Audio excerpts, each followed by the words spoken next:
तो हमारा डिपार्टमेंट जब से आया है, we were one of the earlier centres जहां हमने हेयरिंग रिहैबिलिटेशन के लिए सर्जरीज स्टार्ट की। तो डॉक्टर मेहरा के टाइम से doctor Panda during their journey, तो यहाँ स्टेपिडॉटमी शुरू हुई, टिम्पैनोप्लास्टीज, मेरिंगोप्लास्टीज, किसी का पर्दा खराब है, किसी की हड्डी जाम है, तो वो केसेस पहले होते थे। फिर हमने कॉकलियर इम्प्लांट प्रोग्राम स्टार्ट किया। Doctor Panda was the first one जिन्होंने कॉकलियर इम्प्लांट किया था। एंड उसमें डॉक्टर मोहन कामेश्वरन सर चेन्नई से आए थे, एंड सर ने सर्जरी यहाँ पे की। और तब से लेके अब तक हमने 500 कॉकलियर इम्प्लांट कर लिए हैं पीजीआई में। एंड हमने रिसेंटली 20 ईयर्स सेलिब्रेशन भी किया था। तो पहले क्या होता था कि जिन बच्चों को बॉर्न डेफ होते थे, मायने वो पैदा हुए और उनको सुनाई नहीं दिया, तो वो बच्चे जब बड़े होते हैं वो फिर डेफ एंड डम ही रह जाते हैं, वो नॉर्मल लाइफ में नहीं रह सकते। तो कॉकलियर इम्प्लांट एक ऐसी लाइफ चेंजिंग सर्जरी है जो बच्चों को नॉर्मल लाइफ में ला सकती है।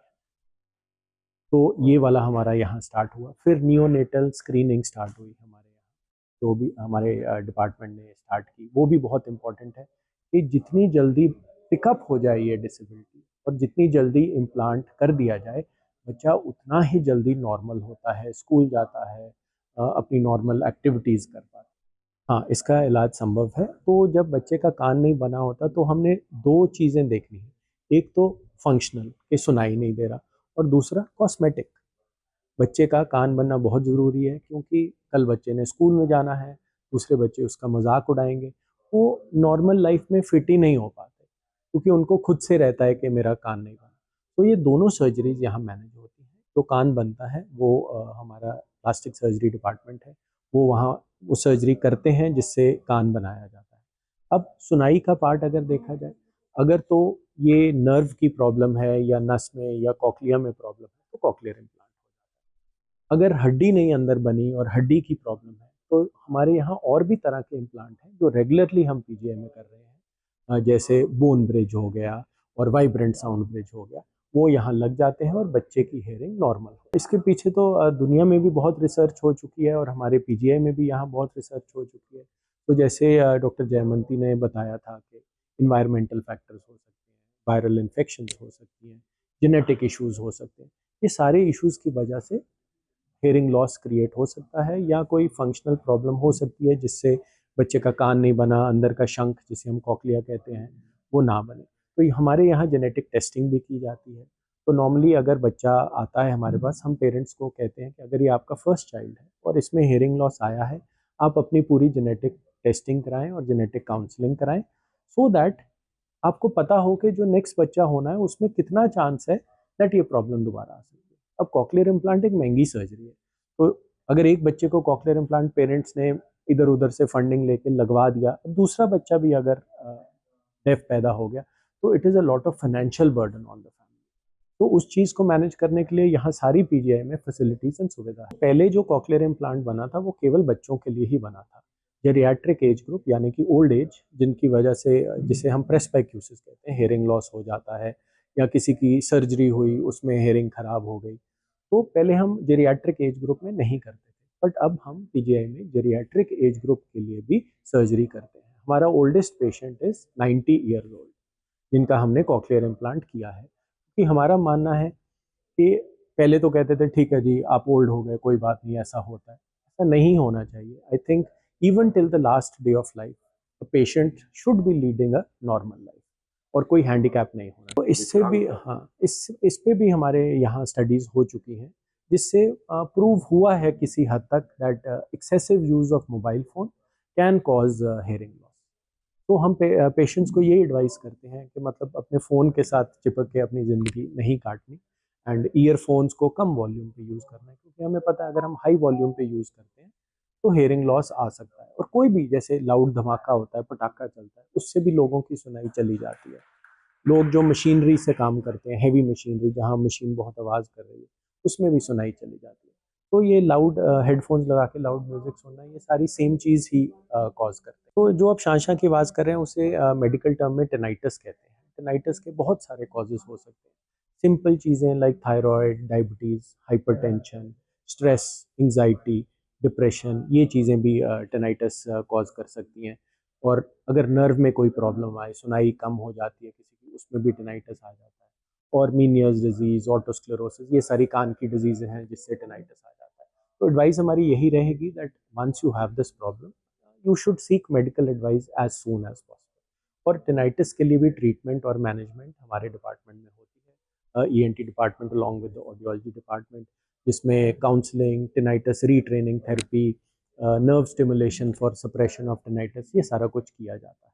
तो अगर जल्दी आएंगे, जो भी बीमारी जल्दी पकड़ी गई उसकी मैनेजमेंट ईजियर होती है वर्सेस कोई लास्ट स्टेज पे आता है उसकी हमेशा management. Self cleaning actually can be very harmful. आपका ये बहुत बहुत वैलिड क्वेश्चन है। हमारे पास बहुत पेशेंट आते हैं जिन्होंने कान में ईयरबड मार के pencil, pin, hair pin, pen का हिस्सा, उससे कान की इंजरी कर ली है।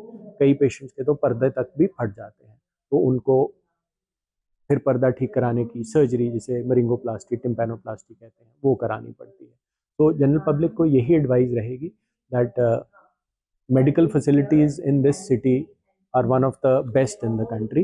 अगर आपको कुछ भी दिक्कत लगती है, रादर देन सेल्फ मेडिकेटिंग और ट्रीटिंग इट एट होम, आप हमारे पास आएँ and you will be taken care. आप मेडिसिन कोई काम में नहीं डालते हैं, हाँ, लोग हाइड्रोजन पेरोक्साइड डाल लेते हैं, कुछ ना कुछ डाल लेते हैं, वो हम उसे कहेंगे कि नहीं। अब हमें पता नहीं, किसी का स्लेट से पर्दा ही फटा हो और आपने कोई ऐसी दवाई डाल दी जो मिड ईयर के अंदर चली गई, तो नुकसान कर सकती है। पीजे में आज वर्ल्ड डिसेबल डे मनाया जा रहा है 2025, और मेन जो एम है आज़ादी फ्रॉम डेफनेस। लेकिन जो डिसेबिलिटी है वो तो जो है आइस से भी हो सकती है, ईयर से भी हो सकती है, डिफरेंट चीज़ों में भी डिसेबिलिटी है। हमारे देश में बहुत सारा काम इस पे हो रहा है, और बहुत सारे एनजीओ इंक्लूडिंग भारत विकास मिशन, हम free distribution of hearing aids और आर्टिफिशियल लिम्स और जो कॉर्निया ट्रांसप्लांटेशन, आई डोनेशन, इस पर हमारा भारत विकास बहुत ज़्यादा काम कर रहा है, और सारे एनजीओ मिलकर भी काम करते हैं। हमारा प्रयास रहता है कि देश में हमारा कोई ऐसा व्यक्ति बचे नहीं जो इस अपनी डिसेबिलिटी को जो है अपना दूसरों पर आश्रित हो जाए। हम उसको कम से कम उतना कर दें कि वो अपना काम खुद करे और खुद अपना कमा के खाए, हमारे पे बोझ ना बने। हमारे देश के अंदर अब हम इंडिया फर्स्ट की जो बात करते हैं, मैं सारे इंटरव्यूअर्स से, मेडिकल लाइन वालों से रिक्वेस्ट करता हूँ कि हमको मेक इन इंडिया पर ज़्यादा जोर देना चाहिए।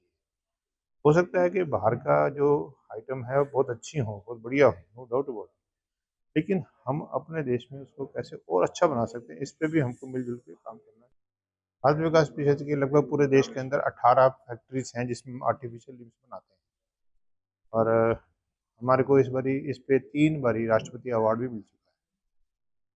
हम ये ज़रूर चाहते हैं कि जैसे मैंने पहले कहा कि कोई भी ऐसा व्यक्ति नहीं बचना चाहिए जिसको हम आर्टिफिशियल लिम्फ ना दे पाएँ।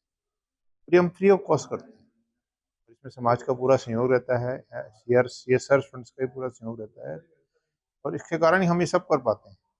और मैं समझता हूँ कि अगर हम सब लोग मिलके इस पे और अधिक काम करेंगे तो बहुत जल्दी हम पूरे देश को विकलांग मुक्त बना सकते हैं। पर्सन विद डिसेबिलिटीज ये मना रहे हैं, उसके उपलक्ष्य में हमारे ये के ईएनटी विभाग ने आज़ादी फ्रॉम डेफनेस के उपलक्ष्य में ये कार्यक्रम रखा था। इसमें ये बताया गया कि कोई भी कमी हो जिस्म में, उससे इंसान को काफ़ी मुश्किलें आती हैं। उन मुश्किलों को ही लड़ना एक ज़िंदगी है। जो अब दिव्यांग हैं, काफ़ी हद तक उनके राइट्स हैं, दिव्यांग का एक्ट है, उसके अनुसार काफ़ी काम होते हैं, बट हम मेडिकल प्रोफेशनल्स का भी बहुत रोल है। जैसे कि डेफनेस के ऊपर काफ़ी चर्चा की गई, काफ़ी अच्छे स्पीकर्स थे जिन्होंने बताया कि कॉक्लियर इम्प्लांट्स का रोल क्या है, ब्रेन में इम्प्लांट करके कैसे इसको हो सकता है, और उसको बेटर करने के लिए ऑडियोलॉजिस्ट का क्या रोल है, सो दैट जो ज़िंदगी उनकी अधूरी हो रही थी ये सब इसके कारण पूर्ण हो जाती है। जहाँ तक दिव्यांग व्यक्ति की बात है, और जो हमारे पीजीआई का एम है कि जो भी सुविधाएं हैं उनको कि रैंप होने चाहिए, लिफ्ट होनी चाहिए, पार्किंग स्पेस होनी चाहिए, जो काफ़ी हद तक हम पूरे करने की कोशिश में है और करते भी हैं, क्योंकि उनका हक है। यहाँ काम करते हैं, जो हमारे पास पेशेंट भी आते हैं जो नहीं चल फिर सकते, डिसेबल्ड होते हैं, स्पेशली एबल्ड होते हैं, तो उन सब की तरफ जो भी जो एक्ट है उसके अनुसार जो भी काम करने हैं हम पूरे उसकी दिशा में काम कर रहे हैं। ये आज का दिवस जो हेड ऑफ डिपार्टमेंट ईएनटी ने यहाँ पे मनाया, उसके लिए बहुत शुभकामनाएं हैं। और हम सबको इसके बारे में जागरूकता होनी चाहिए। कोई भी एबिलिटी और डिसेबिलिटी जो है वो डिसेबिलिटी नहीं है, उसको हमने उसको स्पेशल एबिलिटी बना के और इस सोसाइटी में अपना पूरा योगदान देना है। इसी के ऊपर आज चर्चा हुई है और इसी के लिए हम सबको जागरूकता की तरफ लेने के लिए ये जो ईएनटी विभाग है ये सोसाइटी में, कम्युनिटी में जाके भी काम करता है और उनसे जो लोग इससे पूरा बेनिफिट नहीं ले पा रहे हैं वो आगे आए। और ये सिर्फ डेफनेस नहीं है, पैरापन है, आंखों से नहीं देखा जाता, लेफ्ट लिप पैड चलने की सुविधा है, उन सब के बारे में आगे आके जो मेडिकल सहायता लेने से बेनिफिट हो सकता है उसको पूरा देना चाहिए। जय हिंद, जय भारत। मेडिकल साइंस है और पीजीआई जैसा संस्थान हो, उसमें जो हमारे कार्यरत डॉक्टर हैं वो सर्च करते रहते हैं और ये सर्च करके ये पाया गया कि देखिए अगर कान नहीं है तो उसके ऊपर ये ज़्यादा उसका कॉस्मेटिक इफेक्ट है। सुनने के लिए इम्प्लांट लगाते हैं और उसको देखना भी अच्छा चाहिए। उसके लिए जो काम कर रहे हैं वो भी बहुत सराहनीय है। सर, लोगों को क्या आज लोगों को यही मैसेज है कि देखिए सहानुभूति तो रखनी चाहिए, but they are not disabled, they are specially abled. और उनकी आपने देखा होगा कहीं इतना अच्छा कार्य करते हैं। मैं अपने भी यहाँ पे जो काम करते हैं कर्मचारी जो किसी भी तरह से स्पेशली एबल्ड है, बहुत ही अच्छा काम करते हैं। उससे यही है कि उनको किसी प्रकार की हीन भावना नहीं होनी चाहिए और हमें उनके साथ और उन्हें हमारे साथ कंधे से कंधा मिलाकर आगे बढ़ना है और देश को आगे लेके जाना है। आज सर जो सम्मानित किए गए आखिर उनका क्या योगदान? देखिए जो जहाँ पे सम्मानित किए गई वेरियस एनजीओज थे वो किसी न किसी फील्ड में, आज तो ये जो डेफनेस या बहरेपन पे काम करते हैं उनको सम्मानित किया गया, क्योंकि जागरूकता ही होती है तो लोग आगे आते हैं। और ये एनजीओज की सपोर्ट देखिए, मेडिकल प्रोफेशन जहाँ हम लोग को भी सहायता की जरूरत होती है। ये जो एनजीओज होती हैं हमारे साथ आके जुड़ के काम करती हैं और कई बार जो चीजें हम नहीं देख पा रहे होते हमें आके बताती है, भाई यहाँ पे चलिए, यहाँ काम करिए, यहाँ सहायता की जरूरत है। तो उस तरह से आप आज इनको सम्मानित किया गया, ये भी एक बहुत अच्छा स्टेप जो ईएनटी विभाग ने